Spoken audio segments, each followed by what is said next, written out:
Fundación Libertad y Desarrollo presenta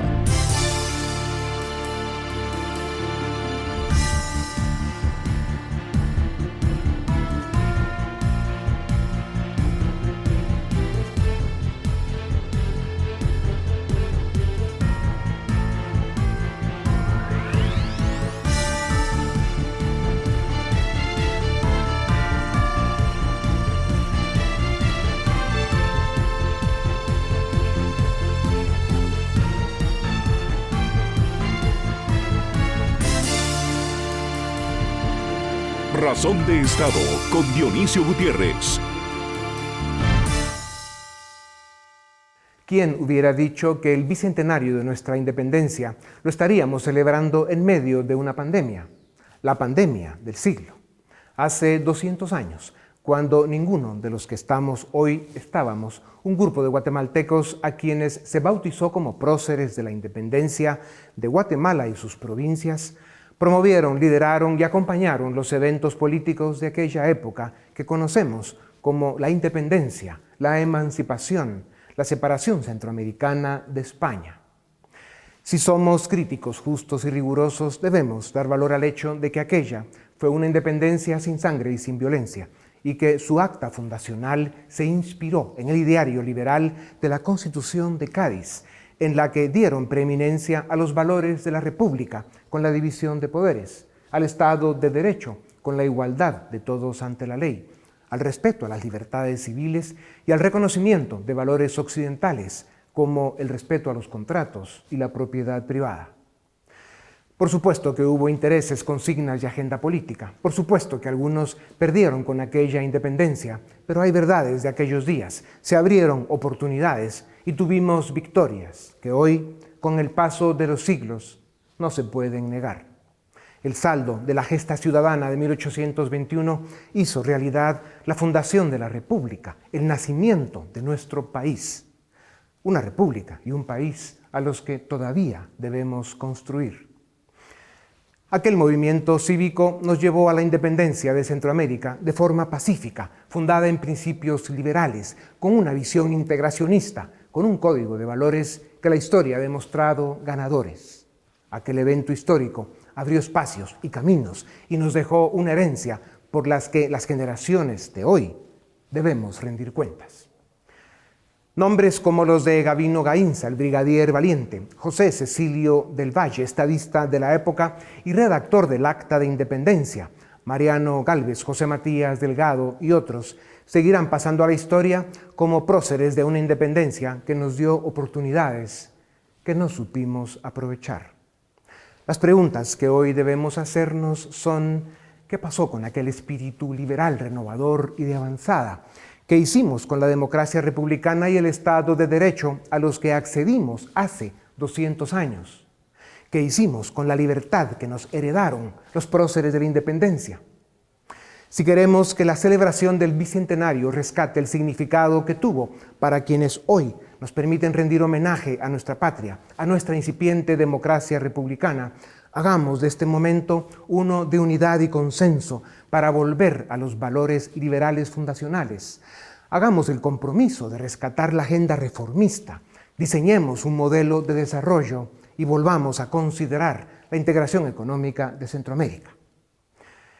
Si dentro de 100 años, cuando se celebre el tricentenario de nuestra independencia, queremos que nuestros hijos, nietos y bisnietos sientan el mismo orgullo que sienten los herederos de los próceres, el camino es claro, el compromiso evidente y los sacrificios necesarios.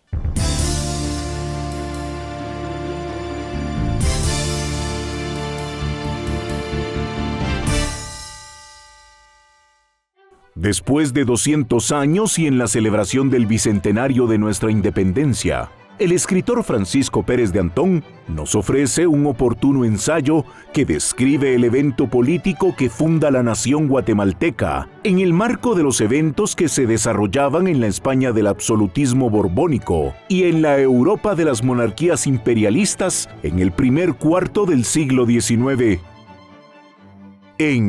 Y lograron sin choque sangriento, reflexiones sobre la independencia de Guatemala y la América española.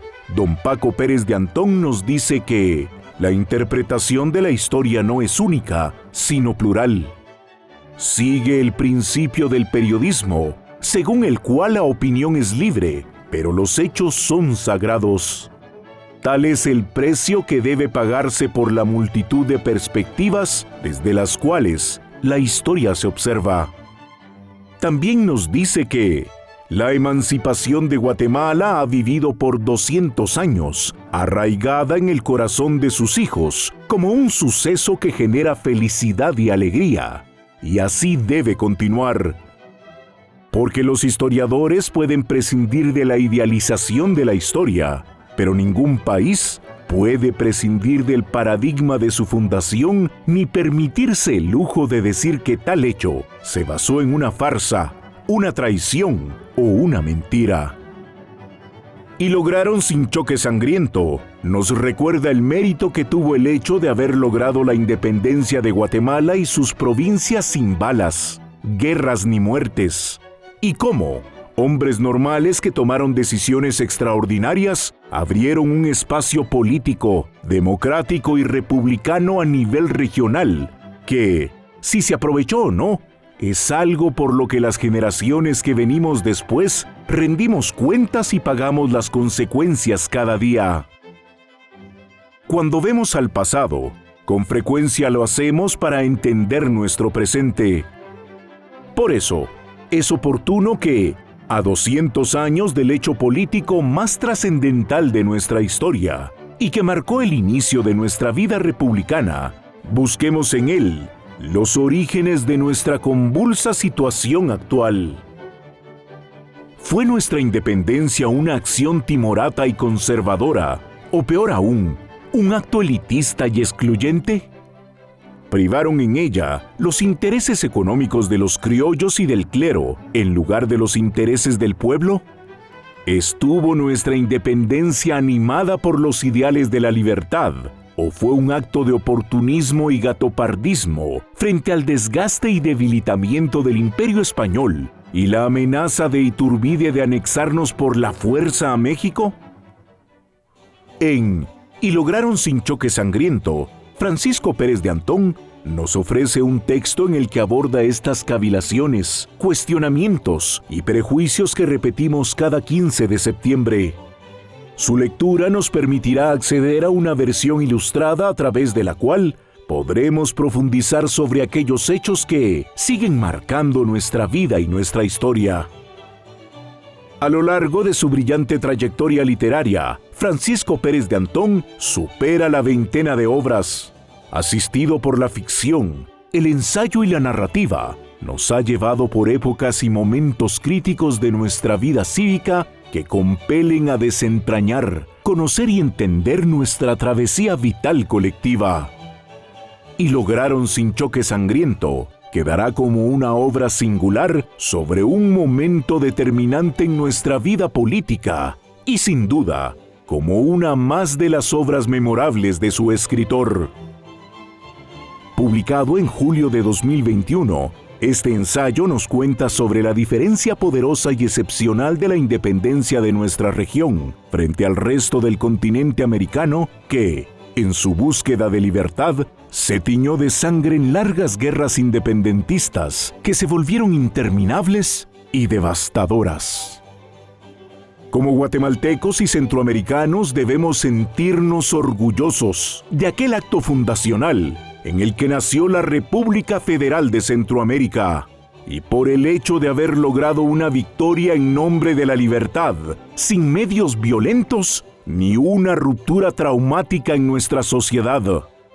Los problemas vinieron meses después de aquel lejano 15 de septiembre de 1821, y por razones que responden más a la naturaleza humana que a los ideales de aquella independencia. Someter la historia a estas interpelaciones es sano para el debate democrático en una sociedad como la guatemalteca, que sigue en perpetua construcción y que, como casi siempre, se encuentra en una encrucijada, con la diferencia de que, en esta oportunidad, y como en pocas ocasiones desde nuestra independencia, estamos en medio de una pandemia devastadora, con el sistema político agotado y con un futuro próximo de pronóstico reservado. 200 años después de aquella gesta cívica que nos dio la independencia y una República Federal Centroamericana que no fuimos capaces de conciliar ni administrar, nos queda seguir aprendiendo las lecciones y buscando las respuestas a preguntas vitales como: ¿lograremos algún día ser una nación donde triunfe la libertad, los valores republicanos y la justicia? ¿Lograremos producir los cambios que ofrezcan mejor calidad de vida y bienestar a sus habitantes? ¿Cuándo descubriremos que el ideal de la Unión Centroamericana, aunque sea en lo que respecta a su integración económica, es el único camino que nos llevará al crecimiento y al desarrollo que necesitamos para salir del subdesarrollo? Estas respuestas solo podrá darlas el ciudadano guatemalteco, el ciudadano centroamericano, los ciudadanos, cuando digamos presente como activistas en la edificación de nuestro futuro, como ciudadanos comprometidos en la construcción de una república que sea digna de ese nombre. Guatemala, tu nombre inmortal. ¡Feliz 15 de septiembre!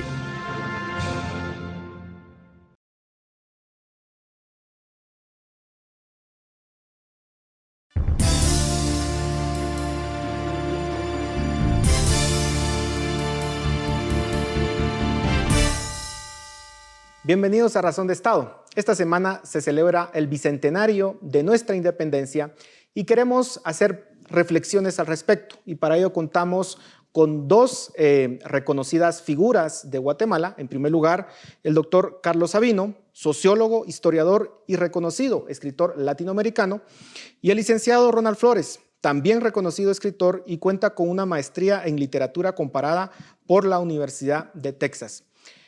Doctor, licenciado Flores, muchísimas gracias por estar con nosotros en Razón de Estado. Doctor Sabino, quisiera iniciar con usted.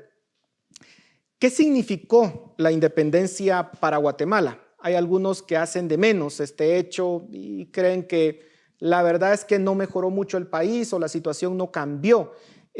¿Cuál es su interpretación al respecto? ¿Qué cambios se dieron en específico para el país en ese momento? Bueno, la declaración de independencia es un paso político.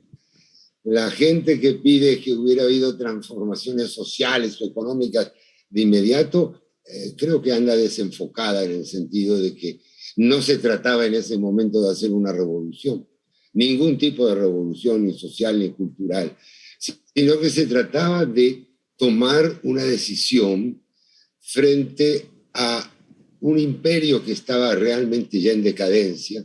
España había tenido un motín en el año 20, después de haber promulgado una constitución en el año 12, fue anulada en el año 14, el motín del 20, en fin, un sistema político bastante confuso en ese momento, no tenía una armada, no tenía ejército, o sea que era una potencia imperialista o colonial totalmente decadente, incapaz de cumplir su función. Había que decidir frente a eso y frente a las alternativas que se estaban generando en México y en la misma Centroamérica, en diversas provincias, en diversas ciudades.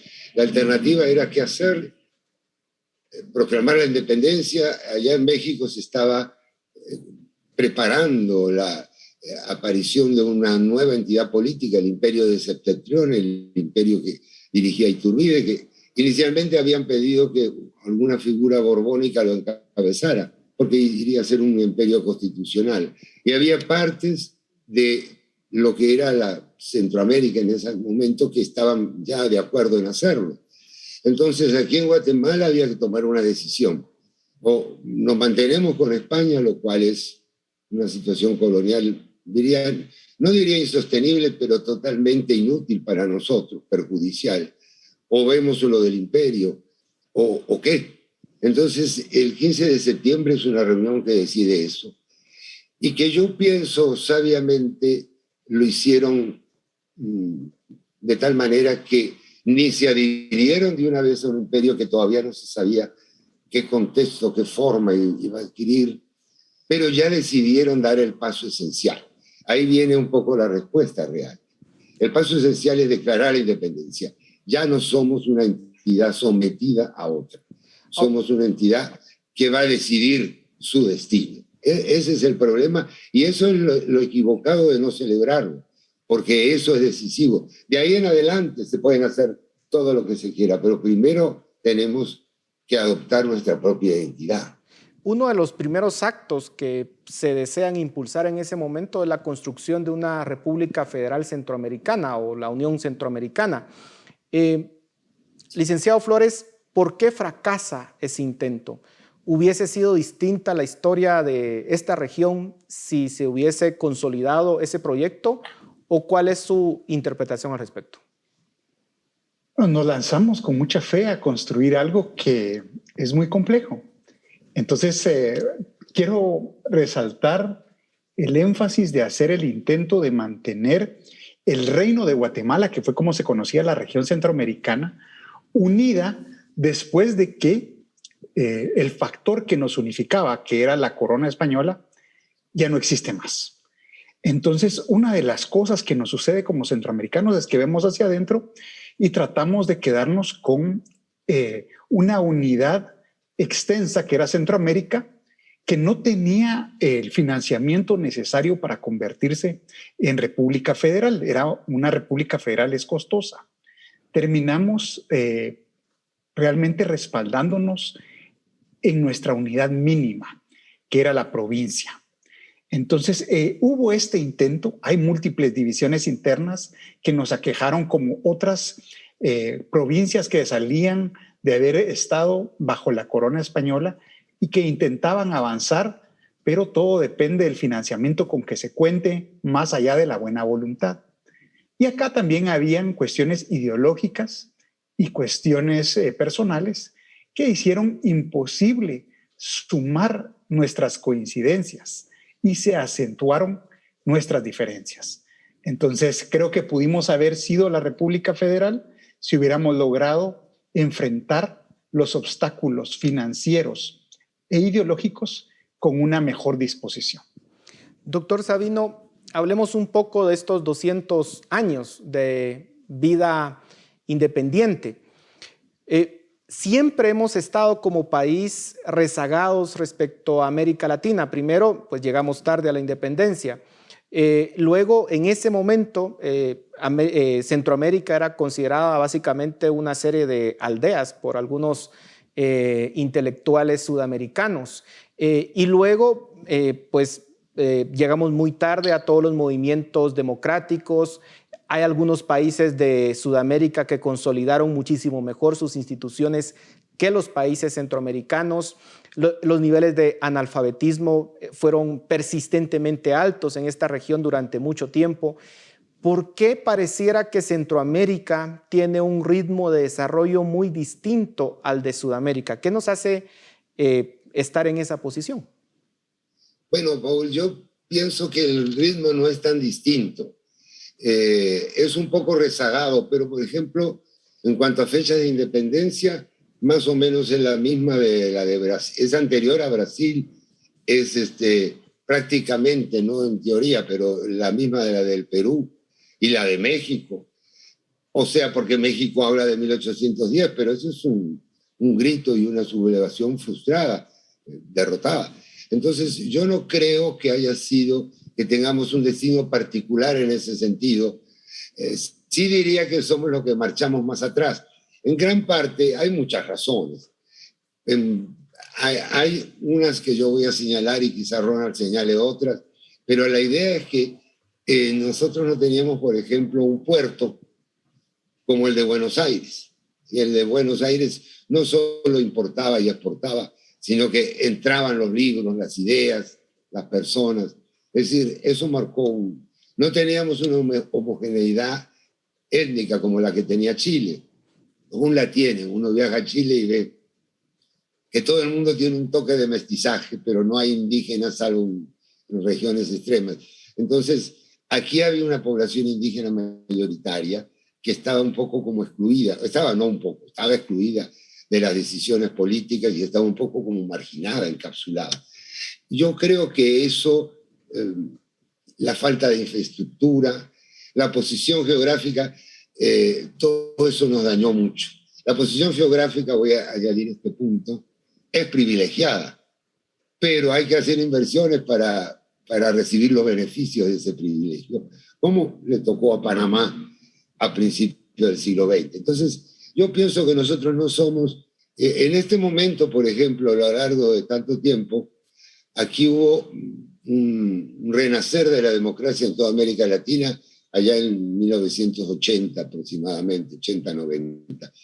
Y yo creo que nosotros hemos aprovechado ese renacer, lo hemos defendido, lo tenemos, a diferencia de 7 u 8 países de la región que están en conflictos políticos mucho más severos. Entonces yo no adoptaría una visión negativa completa, sino diría, bueno, partimos muy mal y ahí nos mantenemos más o menos en el lote todavía con instituciones. Y en la parte final, de hecho, voy a querer que nos centremos un poco en esa parte positiva, doctor. Pero antes de llegar a eso, licenciado Flores, claramente de los 200 años de vida independiente, pues la gran mayoría no la hemos vivido en democracia. Han sido épocas largas en muchos casos de caudillos, de dictadores o de regímenes que claramente cometían fraudes electorales. ¿Por qué razón nos ha costado tanto construir la democracia en Guatemala? Claro, no solamente en Guatemala, sino en toda América Latina, pero en Guatemala, que es el país que nos interesa en este momento. Yo creo que a pesar de esto que tú resaltas, hemos tratado de ser los más demócratas posibles a pesar de la adversidad. Algunos de estos caudillos o presidentes eran presidentes que eran reelectos por la Asamblea con triquiñuelas, pero existía la Asamblea, existía cierto debate, como a Rafael Carrera se le nombra presidente vitalicio de la Asamblea, Justo Rufino Barrios modifica la Constitución para ser reelecto con el beneplácito de varios congresistas, Estrada Cabrera hace triquiñuelas también para ser reelecto 3 veces, una electo, y lo mismo pasa con Jorge Ubico. Pero creo que nosotros necesitamos hacer ese salto hacia la creatividad. Y mucho de esto viene desde la escuela, cuando nos enseñan a estarnos sentados y quietos. Y necesitamos fomentar este espíritu inquisitivo de libertad creativa, que es necesario para un mundo en donde ya no hay puestos fijos, ya no hay empleos formales, sino que te está exhortando el mundo a emprender, a crear, especialmente en la nueva tecnología, que es la de las ideas, la de la tecnología naranja. Entonces, viene desde nosotros, desde que iniciamos como república, nos gustaba lo que es la monarquía absolutista.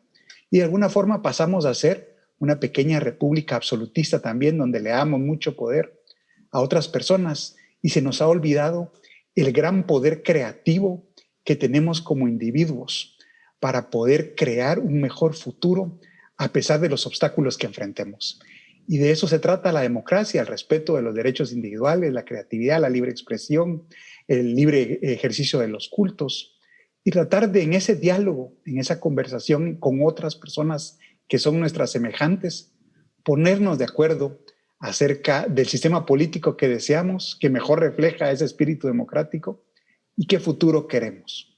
Entonces, aunque nos hace falta mucho, también hemos tenido logros. Ahora, quisiera hacerle el mismo planteamiento a ambos. Doctor Sabino, ¿cuál cree usted que ha sido el momento más decisivo para el país, el que de alguna forma ha sido más importante para configurar el presente que hoy tenemos?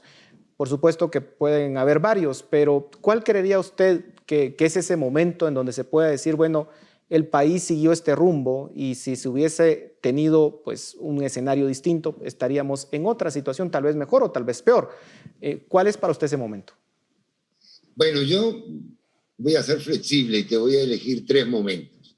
El primer momento es 1920-21, en que la gente salió a la calle bajo la amenaza de un dictador realmente, yo creo que es el más opresivo que ha tenido el país en toda su historia, y lo logró derrocar. Hubo una semana trágica con más de 1000 muertos, pero ahí mostró que existe el pueblo. Yo creo que es la primera vez que podemos hablar del pueblo de Guatemala como una entidad sociocultural. La segunda es el año 44. El año 44 es favorecido, victoriado por la izquierda, pero yo no voy a rescatar ese aspecto, aunque es tema para otro debate, por supuesto, sino la idea de que del 44 acá, y yo lo he repasado 1000 veces, no ha habido otra dictadura, no ha habido otro caudillo que se imponga. Y ese es el espíritu que se mantuvo aún durante los largos años del enfrentamiento armado interno. O sea que en ese sentido, el 44 marca algo así como una vocación democrática, una vocación pluralista, con sus conflictos internos naturalmente, porque es la época más conflictiva para toda la región, la Guerra Fría, etc. Y el tercer momento es la forma en que la gente adoptó y presionó para una democracia auténtica allá a comienzos de los 80. Entre el 82 y el 85 se abrió el régimen y ese régimen caducó y se instauró el régimen actual. Y el régimen actual ha logrado sobrevivir, ha logrado sobrellevar estos años que tampoco son fáciles. En la historia, si uno se pone a registrar, ningún año es fácil. Entonces, creo que esos tres momentos son decisivos para el país. Licenciado Flores, ¿coincide usted o podría señalar alguno más? Bueno, con esta riqueza argumentativa de Carlos y con tus buenas preguntas, Paul, es difícil aportar, pero me voy a lanzar a una para dar una poca esperanza de lo que nos hace falta por hacer. Y ese momento decisivo es ahora. Es este año del Bicentenario, donde como nunca antes la gente tiene acceso a expresarse por medio de las redes sociales, usan su TikTok, su Twitter, su Facebook para expresar sus dudas, su angustia, su enojo, pero también sus esperanzas. Ahora la juventud está más activa que nunca y vemos personas como tú, como yo, como tantas otras, preguntándonos acerca de qué destino tenemos que tener compartido. Ha habido muchos errores, podemos resaltar y enfatizar momentos de mucho acierto en donde nos pusimos de acuerdo con objetivos comunes mínimos para avanzar.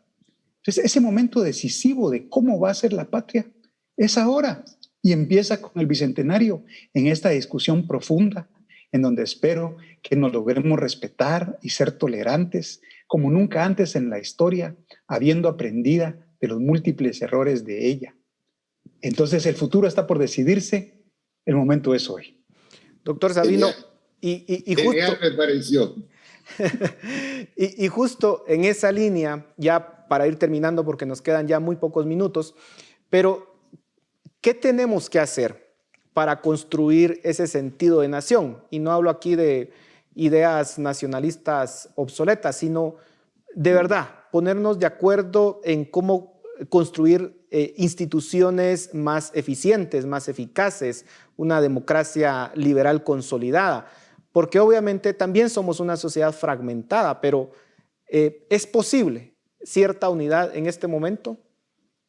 Bueno, mira, yo creo que lo primero que debemos hacer es mantener la institucionalidad.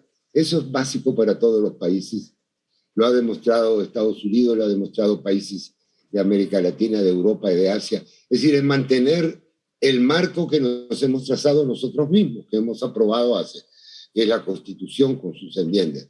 O sea, lo primero es una cosa, digamos, negativa, no hacer nada que quiebre la institucionalidad.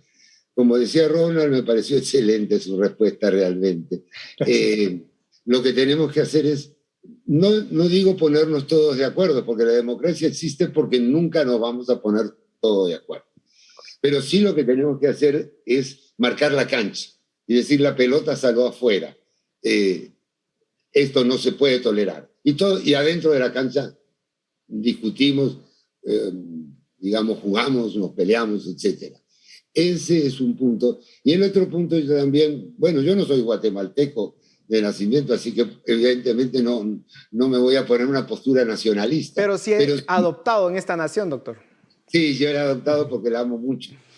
Amo mucho Guatemala. Lo que sí debemos hacer es tener cuidado con toda esa gente que viene del extranjero, con potencias que nos quieren decir qué es lo primordial, que nos quieren llevar a su agenda, a su mundo, a sus problemas, y que son diferentes de los nuestros. Entonces, adoptar una actitud también un tantito defensiva frente a esos funcionarios de la ONU, esos embajadores que quieren que nosotros hagamos esto o lo otro para parecernos a ellos o para resolverles sus problemas.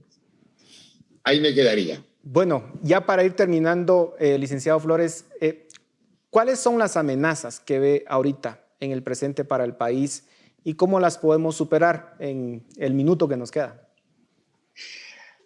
Que no nos pongamos de acuerdo, que dejemos de tener un respeto y tolerancia para los demás en esta conversación larga que es la construcción de la nación. Ese es el principal reto, porque, como se sabe, a veces si nos compartimos, si tenemos confianza el uno en el otro, a pesar de la crisis que estamos enfrentando de reconstrucción de la pandemia, podemos salir fortalecidos si tenemos esta confianza, si platicamos, si estamos dispuestos a ceder y escuchar a los demás para colaborar juntos como nunca antes para sacar adelante nuestro país, nuestra comunidad, nuestros anhelos individuales. La pandemia nos golpeó a todos de distintas formas. Y después de esta crisis, este examen, creo que vale la pena darnos una nueva oportunidad de ver cómo podemos colaborar. Darnos una nueva oportunidad. Con esas palabras terminamos y ojalá sea una realidad para el país muy pronto. A ambos muchas gracias por sus profundas reflexiones. Esto es Razón de Estado en el especial del Bicentenario.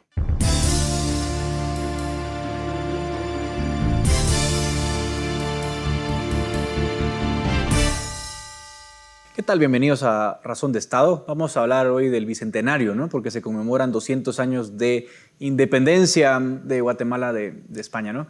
Así que vamos a conversar hoy con Philip Chicola, director del área política de la Fundación Libertad y Desarrollo, y Alejandra Martínez. Ella es la directora de Estudios Latinoamericanos de la Fundación Libertad y Desarrollo. Bienvenidos a ambos. Comienzo la discusión contigo, Alejandra, para hablar un poco de qué significa la independencia vista desde la perspectiva de hoy, ¿no? Porque escuchamos muchas voces, ¿no?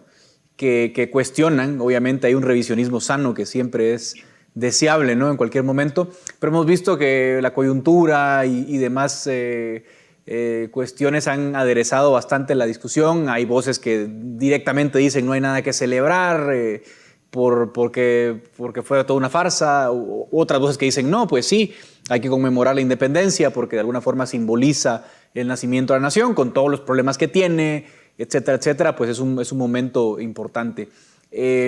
¿Cuál es tu reflexión, digamos, preliminar para arrancar esta discusión? ¿Qué significa en todo caso la independencia 200 años después? Sí, gracias. Mira, ciertamente el caso del Bicentenario de Centroamérica es interesante porque marcaría básicamente como el colofón o el cierre de todo ese ciclo bicentenario que vivimos en toda América Latina desde hace 10 años prácticamente, que empezó más o menos en 2008, 2010, ¿no? Entonces, lo que es, por ejemplo, Perú y Centroamérica serían como ese colofón de todo ese bicentenario.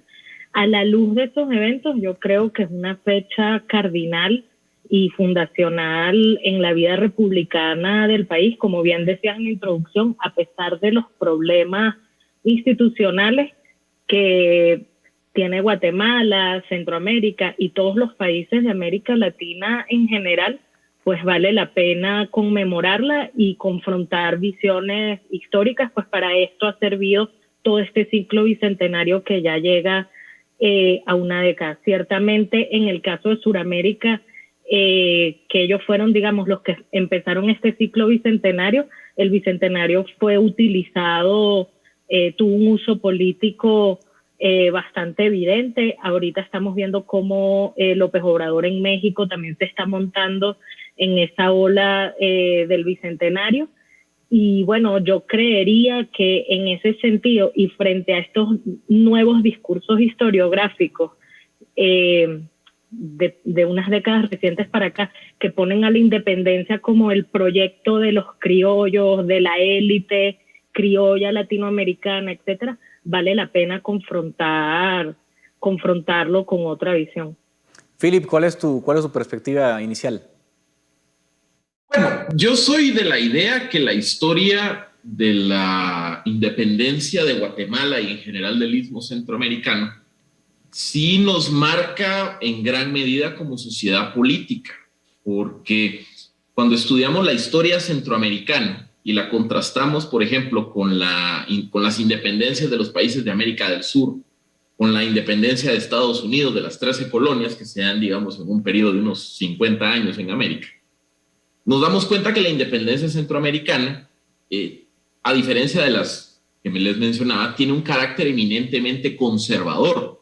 La independencia de Guatemala y de las provincias de Centroamérica se da como una reacción, un rechazo de las élites locales, tantas criollas como peninsulares, a una serie de cambios políticos que se estaban dando en España. España, entre 1820 y 1823, tiene, digamos, un periodo de restauración del liberalismo de la Constitución de Cádiz, que se conoce como el trienio liberal, periodo en el cual una serie de instituciones liberales, digamos, estuvieron en el ejercicio de poder en España. Por ejemplo, había un reconocimiento del secularismo, ya no se reconocía el catolicismo como la religión oficial del Estado, había un balance de poder entre el rey y las cortes, dígase el Congreso español. O sea, ese periodo 1820 a 1823 es un periodo de liberalismo en España.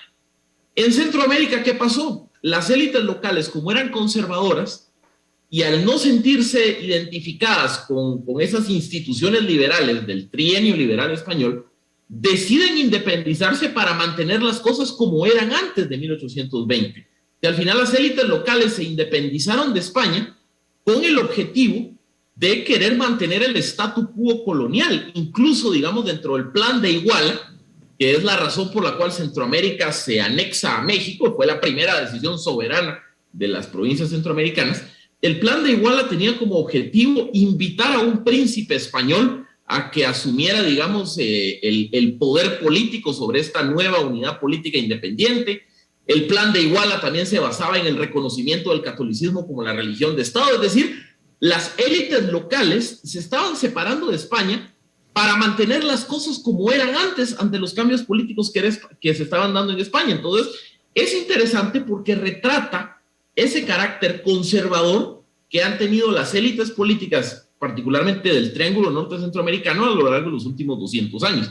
Yo por eso veo la historia de la independencia interesante desde esa perspectiva, y no como un triunfo de las ideas ilustradas, de liberalismo, de democracia, de república, de constitucionalismo, como sí pasó en otras latitudes. Alejandra, Philip, aquí nos comparte una visión un poco más crítica, digámoslo así, de la independencia. ¿Cómo recibes ese argumento de tu lado? Sí, es cierto, pero digamos que todas esas continuidades y rupturas entre facciones conservadoras y un poco más de vanguardia no son ajenas a la región. Recordemos que en la propia España, el propio Fernando VII derogó la Constitución de Cádiz unos años. O sea, todos los países hispanoamericanos de alguna forma experimentaron esas regresiones conservadoras en algún punto, porque, digamos, era parte de la dinámica política de aquel momento. Al no haber una cabeza, al no haber rey, pues todas las distintas corrientes de pensamiento, unas más conservadoras, otras más inspiradas en la ilustración, etcétera, pues se enfrentaron. Pienso, por ejemplo, en el caso de Chile, cuando finalmente, después de que se logra la independencia, el bando anti-O'Higgins se impone, que les llamaban peyorativamente el bando de los pelucones, de los conservadores, y en Chile realmente quienes construyeron el Estado fueron los conservadores. También pasó, el mismo ejemplo que pone Philip del Imperio de Iturbide en México, que también surge como una reacción conservadora frente a ese liberalismo secularizante de la Constitución de Cádiz. Y recordemos que América Latina siempre está un poco a la saga de todas las corrientes filosóficas y políticas que siempre han abanderado el mundo atlántico. Entonces, obviamente, para América Latina, el tema de la independencia, una independencia secular, donde se le quitaran privilegios a las élites, a la Iglesia Católica, etcétera, iba a causar disrupción. Y en todos los países se vivieron regresiones conservadoras. Digamos, pienso también en Páez en Venezuela, el mismo Bolívar después de 1826, con la famosa Constitución de Bolivia, también digamos, los bolivarianistas dicen que esa Constitución fue bastante conservadora. Entonces, digamos, yo no me parece ajeno a todas las tendencias continentales que habían en ese momento en toda América. El hecho de que la independencia en Guatemala, digamos, el vaivén político se haya ido hacia el péndulo conservador, y recordemos que aquí hubo una primera oleada de un liberalismo manchesteriano, clásico, etcétera, centroamericanista, integracionista, y luego ese proyecto liberal se va a retomar en las últimas décadas del siglo XIX con todas las reformas liberales que de nuevo también van a llenar el continente. Entonces, yo no veo el hecho de que en algún momento el péndulo se haya inclinado hacia lo conservador, no lo veo como algo excepcional, ni que realmente nos dé respuestas a por qué en el presente Guatemala tiene los problemas que tiene, ni por qué está como está. O sea, veo que es como un intento de encontrar en algo que pasó hace 200 años, que es perfectamente válido porque todas las sociedades lo hacen, algunas respuestas para entender nuestro presente, pero no sé, digamos, en términos más coloquiales, si las flechas van por ahí. Ahora, Philip, digamos, también si el revisionismo lo veamos muy lejos, en Estados Unidos mismo vemos revisionismo, digamos, muy crítico, que también cuestiona la génesis de Estados Unidos, porque evidentemente pues no se abolió la esclavitud, no se incluyó a las mujeres, etcétera. O sea, también si el revisionismo lo llevamos muy lejos, podemos caer también en anacronismos, ¿no? Que también es como otro riesgo. ¿Cuál es, digamos, el balance en todo caso? Es que, a ver, yo lo que estoy diciendo en esta reflexión no es no celebremos la independencia, simplemente reconozcamos cuáles son las dinámicas tan peculiares de la independencia centroamericana. Porque a raíz de ese evento, creo que marca, digamos, muchas características del sistema político, de la sociedad política guatemalteca de los últimos 200 años. Por ejemplo, al final la independencia centroamericana de Guatemala cabe un poco en la teoría del gatopardismo, o sea, aquella idea que me dice que hay que cambiar para que todo siga igual. Pues la independencia en Guatemala, en Centroamérica, era un poco la idea de que ante los cambios políticos que se están dando en España, como nosotros no nos queremos acoplar a esos cambios políticos en España, independicémonos para que siga persistiendo el orden colonial tal y como era antes. O sea, por eso cambiar para que todo siguiera igual. Esa forma de actuar en política creo que se ha mantenido impregnada en la sociedad guatemalteca durante 200 años. Podemos hacer, por ejemplo, una revisión histórica de procesos de cambio político en Guatemala. La revolución liberal del 30 de junio de 1871, la caída de Estrada Cabrera en 1820, la primavera democrática del 44 al 54, la ruptura, digamos, de los gobiernos militares el 23 de marzo de 1982, la transición a la democracia, la firma de los acuerdos de paz o recientemente el periodo 2015-2017, todos de una forma u otra entran un poco en esas ideas del cambio político abortado o cambiar para que todo siga igual. Es decir, Guatemala durante 200 años de historia, los momentos de cambio siempre se ven impregnados de reacciones conservadoras que lo que hacen es regresar un poco al statu quo antes de las cosas. Yo creo que lo vemos desde la misma génesis de la independencia. Es evidente que tenemos una reticencia al cambio o que en muchas ocasiones se busca cambiar para restaurar el statu quo, por contradictorio que se oiga. Yo creo que esa es la reflexión que hay que hacer respecto a la independencia, que nos marca una característica de la sociedad política guatemalteca que se va a repetir sistemáticamente en los siguientes 200 años. Ahora te hago esa pregunta a ti también como más prospectiva, Alejandra, digamos, o sea, digamos, que obviamente la pregunta es un poco, digamos, general, ¿no? Pero ¿qué ha cambiado en todo caso en estos 200 años? O sea, que, digamos, evidentemente todas las transformaciones que ha mencionado Philip, pero me refiero a cómo nos vemos entonces a futuro a partir de la historia que tenemos, que nos guste o no, es la que tenemos, y cómo nos vemos hacia adelante como país, dado ese contexto del que venimos. Sí, es una pregunta complicada porque básicamente lo que me estás pidiendo es como sacar una especie de filosofía de la historia, sí, de todo el devenir de Guatemala desde sus orígenes republicanos, pero si yo, atreviéndome a hacer ese ejercicio temerario, te podría decir que Guatemala es un país que ha tenido tropiezos para hacer un proyecto nacional moderno. Probablemente lo consiguió hasta bien entrado el siglo XX y por ayuda tal vez de grandes transformaciones que estaban pasando a nivel hemisférico por el tema de la posguerra, y todavía vemos cómo del 85 para acá sigue de alguna forma